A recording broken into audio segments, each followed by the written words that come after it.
Hey guys, David here.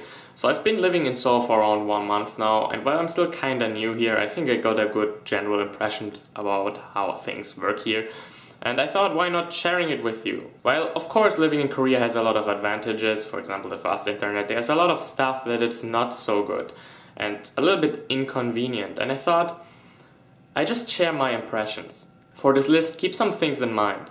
First of all, this is my impression, my opinion. I didn't research anything of what I'm going to say. If you have a different impression, just keep it for yourself, or if you want to share it, then post it in the comments. Second point, this list is completely unordered. Just because something comes before some other point doesn't mean it's more important or less important. It's just part of this list. Third point, as I said in the beginning, this is my impression. If you disagree, then just keep it for yourself, okay? So first point, and something that's really bothering me. Koreans don't use deodorant.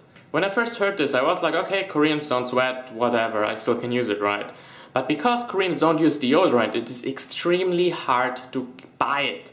If you go to stores, there is no deodorant. If you go to cosmetic stores, there's no deodorant as well. I think of all stores I went to, I only found one store which sells deodorant, and this to absolutely overpriced conditions. There was only one brand, and this one brand was available for 10 bucks. 10 bucks for a deodorant. I mean, if I go to Germany for 10 bucks, I can probably buy 10 bottles of cheap deodorant. But not in Korea, of course. So what I'm going to do about this, next time when I go abroad to Japan or to Germany or somewhere else, I will buy a hell lot of deodorant because I really don't want to spend 10 bucks for a single can of deodorant. It's just too much. Point number 2, something that's more bothering me personally, is there are no metal keys in Korea. All doors to apartments here are either PIN code protected or use a card like this. Yes, this card is the key to my apartment. If you have this card, you can go into my apartment. I don't know, everyone tells me these are so safe and absolutely secure, and if I lose this card I will never be able to enter my apartment ever again. But honestly, I'm a software engineer myself and I know how simple it is to copy NFC tags. I don't believe that. I think this card is not a big difference, and if you have the right reader you can just make a copy of it. But then again, you could do that with a key as well, I think. Anyway, my landlord told me this is so secure, never ever lose it, but I'm pretty sure there's either a general PIN code for my apartment door or a general master key card which can still enter my door, so I just feel a little bit unsafe with just these cards. Just my personal opinion. Number 3, and because we were just talking about cards, next one is about credit cards. If you have a foreign credit card, you cannot buy much. You can buy in offline stores nearly everything, but if you go to online, they all require you to have a Korean credit card. They don't accept Visa or Master, they just want a Korean credit card. And me, I currently don't have a Korean bank account yet, so I cannot buy anything. Literally nothing. If I want to buy something online, I have to ask a friend and give her the money, and then she buys something for me, and it's just really bothering. Why can they not just accept Visa and MasterCards? Then I would not have any problem. I mean, if you go to a convenience store, I can buy everything I want, but online, not.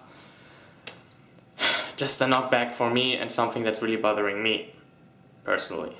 Number 4, and slightly related with what I just said, is online banking and the general internet in Korea. Well, everyone says internet in Korea is so modern, you have this incredible fast speeds. Everything here is optimized on Internet Explorer.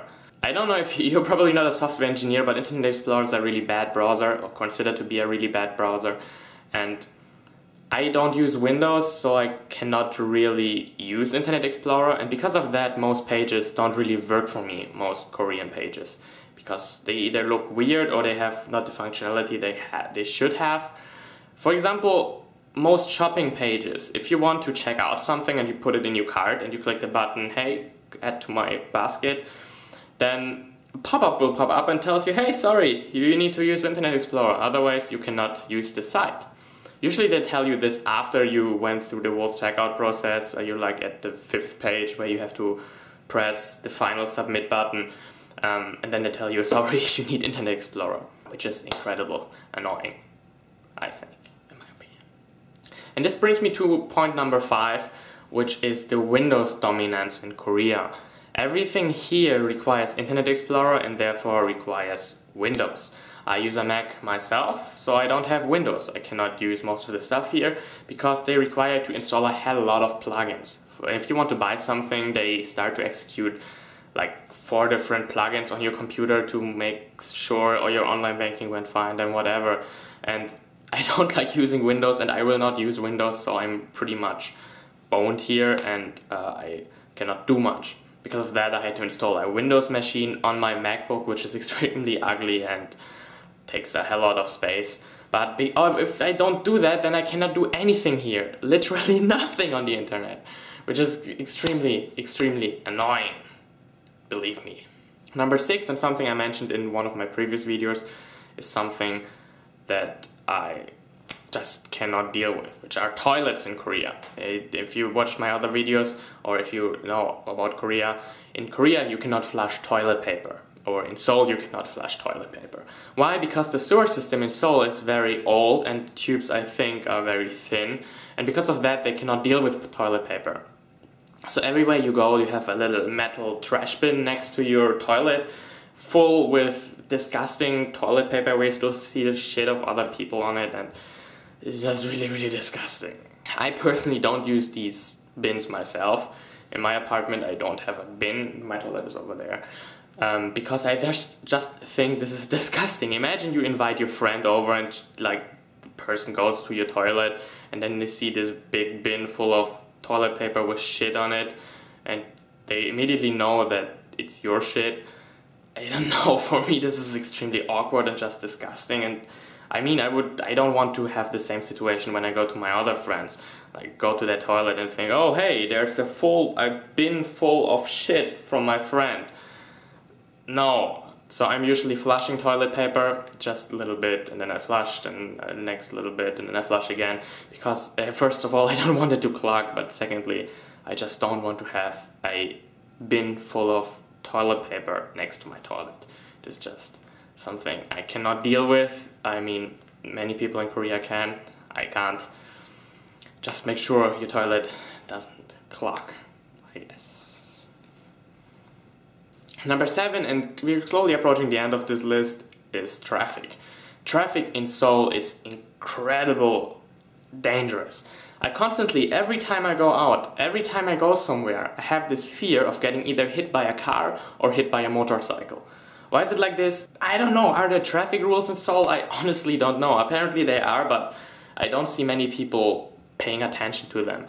Nearly everyone calls while driving, nearly everyone just does what they want. I think many people told me here, this is the Korean way. You just need to have your aim, your target in sight, and just go straight to it. And you don't care about other people around you, you just mesh your way around. And I think it's a little bit dissimilar when it comes to the road. When Korean cars turn, they just don't look if there are other cars, they just vroom. And if you happen to stand there, then well, game over for you. And same goes for motorcycles. There's a hell lot of food delivery in Seoul, and because of that you have so many motorcycles with food on their back just driving around, and everyone wants to go to their customer really fast because they don't want to piss them off, they just want to get their job done. And at most points they don't even drive on the road. They just, oh hey, there's my customer, I just ride on the sideway one now, and all these pedestrians will go out of the way, right? For me, I'm a person, I always listen to music. I have these big headphones here, so I don't hear anything around me, and I just want to enjoy my music while taking like a 20 minutes walk. But in Korea this is really difficult, because you constantly don't know, is there a motorcycle behind you? Is there a car coming now? And it's just dangerous.